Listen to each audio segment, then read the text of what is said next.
Et la Zaïna, journaliste, connaît les réseaux. Merci. Ça me va plus sonner. Merci. J'ai réuni mes principaux collaborateurs pour des journées entières de réflexion sur ce problème de l'authenticité. Avec toutes ces questions que nous nous sommes posées. Pourquoi moi, Mobutu, qui suis africain, zaïrois, et pourquoi pas nègre? Pourquoi dois-je manger comme mes maîtres d'hier? Pourquoi dois-je m'habiller comme mes maîtres d'hier? Est-ce parce que tout ce que l'ancien maître a trouvé chez moi était mauvais? Et lorsqu'on essaie de trouver des réponses à toutes sortes à cette question, disons, on se rend compte que tout n'était pas mauvais avant l'arrivée de l'ancien maître sur le sol zaïrois, sur le sol africain, dans notre continent. Une petite explication sur l'authenticité. Au début, lorsqu'on a commencé l'aménagement du domaine présidentiel ici du Mont Kanyama, vous voyez, hein, devant nous ici, c'est l'imitation de Versailles. Donc, jardin français. Ici, jardin anglais. Alors, la troisième partie, pour terminer, vers le fleuve, c'était, malheureusement c'est fermé, j'allais vous montrer ça sur le plan. On allait mettre là le jardin type japonais avec des ponts et tout ce que vous voulez. Eh bien, depuis fin 71, avec le recours à l'authenticité, eh bien, plus de jardin japonais. La France, la Grande-Bretagne et le Japon plus destructifs. Retrouver mon âme dans le cadre de l'authenticité signifie, pour moi, dans mon esprit, cesser d'imiter pour le simple plaisir de le faire. J'ai quelques exemples à vous citer. Je ne vous apprends rien en vous disant que j'ai déjà, depuis 10 ans comme chef suprême de mon pays, visité pas mal de continents à l'invitation des collègues chefs d'État. On m'imposait à moi, africain, nègre, zaïrois, certaines règles de protocole qui n'avaient rien à voir avec mon authenticité. On me disait à moi, par exemple, col cassé,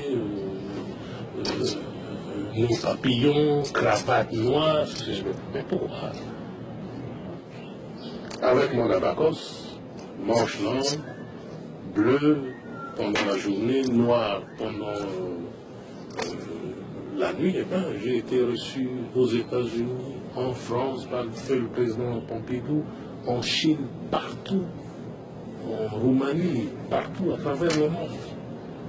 Et on m'a respecté, c'est-à-dire on a respecté le choix que j'ai fait d'être ce que je dois être. Mao, je l'ai rencontré à 2 reprises, il est resté le même. C'est l'homme des contradictions, c'est l'inspirateur. C'est un cas un peu spécial. Par exemple, vous voyez, la rébellion de mon pays, ça nous a fait 500 000 morts, d'après les documents de l'état-major général de nos forces armées. Eh bien, lorsqu'il m'a reçu, il n'a pas hésité une seule seconde à me dire, eh bien, vous voyez, vous ne nous aimiez pas, eh bien, on ne vous a pas laissé la tâche facile non plus. Nous avons aidé les autres qui vous combattaient avec des armes, des munitions, et nous étions derrière. Ce n'est pas parce que vous êtes là qu'on doit vous cacher. Vous voyez, il faut être spécial pour le faire. Mais les autres, eh bien, ils seraient beaucoup plus protocolaires. Enchanté de vous voir, enchanté de faire votre connaissance, très heureux. Mais lui, brutalement, m'a dit, eh bien, j'ai aidé avec des armes, des munitions et des fonds.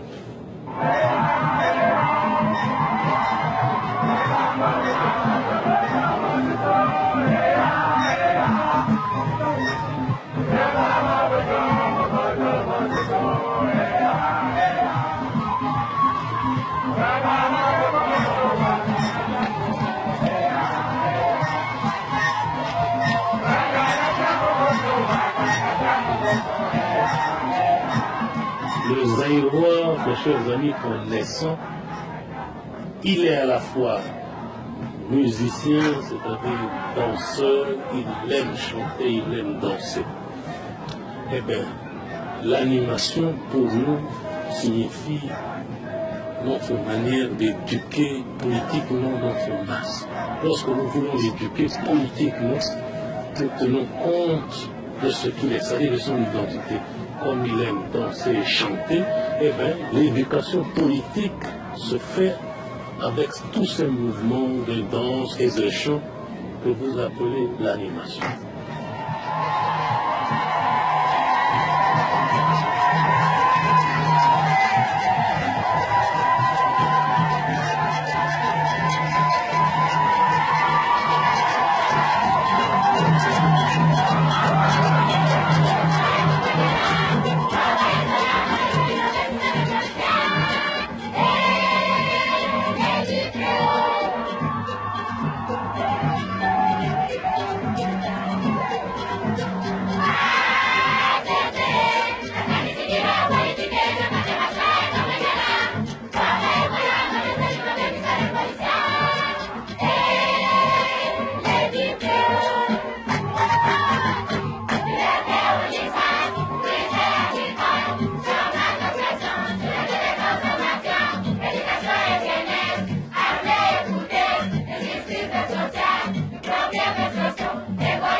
Rencontre impromptue avec des écoliers au gré du hasard, sans le moindre protocole.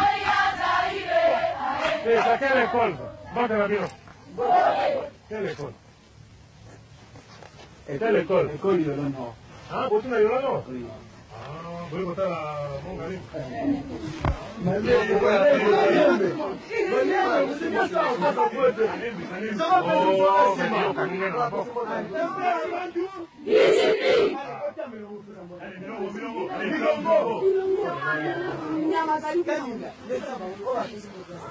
Allez, filles. Déjà la classe, combien plusieurs classes? Cinquième année. Seulement la cinquième? Oui.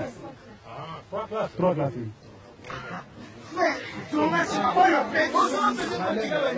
Bon, bien.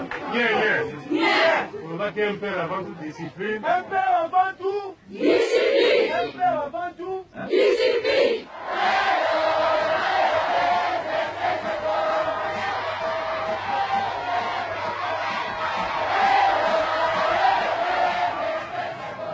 Lorsqu'on a affaire à un peuple comme le mien, on ne peut pas se sentir fatigué, un chef qui se sent aimé. Et vous voyez ce plaisir de se savoir aimé par son peuple. Je ne dis pas adoré pour ne pas exagérer. Se savoir aimé, ça fait plaisir. On se tuerait pour ce peuple.